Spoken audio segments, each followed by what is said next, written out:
Bank ଖାତାରେ ମିଳିବ 5,000 ଟଙ୍କାର ପେନସନ୍, ତାହା ବି ପ୍ରତି ମାସ। ଆପଣମାନେ ଭାବୁଥିବେ ମୁଁ ତ ସରକାରୀ ଚାକିରି କରିନି ବା କୌଣସି ଜବ୍ କରିନି, ପେନସନ୍ କିପରି ପାଇବି? ଦେଖନ୍ତୁ, ସମସ୍ତଙ୍କୁ ଏ ପେନସନ୍ ରାଶି ମିଳିପାରିବ ଯଦି ଆପଣମାନେ ଗଭର୍ଣ୍ଣମେଣ୍ଟ ଜବ୍ କରିନାହାନ୍ତି।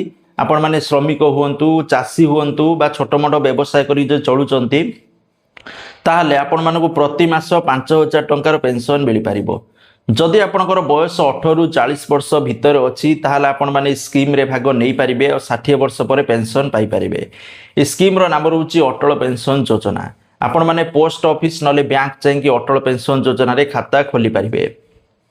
ଯେଉଁମାନଙ୍କର ବୟସ 18ରୁ 40 ବର୍ଷ ଭିତରେ ଅଛି, ସେମାନେ ପ୍ରତି ମାସ କଣ୍ଟ୍ରିବ୍ୟୁଟ୍ କରିବେ ପଇସା 55 ଟଙ୍କାରୁ ନେଇକି 1,000 ଟଙ୍କା ଆପଣଙ୍କ ବୟସ ହିସାବରେ।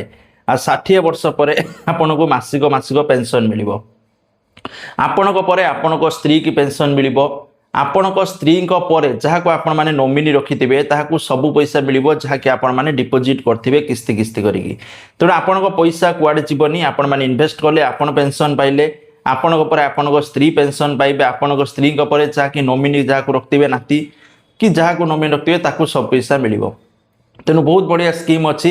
ଯେଉଁମାନେ ଚାହୁଁଛନ୍ତି ଯେ ବାର୍ଦ୍ଧକ୍ୟ ଅବସ୍ଥାରେ ଗୋଟେ ପେନସନ୍ ରାଶି ରହୁ ଏକ୍ସଟ୍ରା, ତାହେଲେ ଆପଣମାନେ ଅଟଳ ପେନସନ୍ ଯୋଜନାରେ ଆଜି ହିଁ ଭାଗ ନିଅନ୍ତୁ। Thank you. ଜୟ ଜଗନ୍ନାଥ।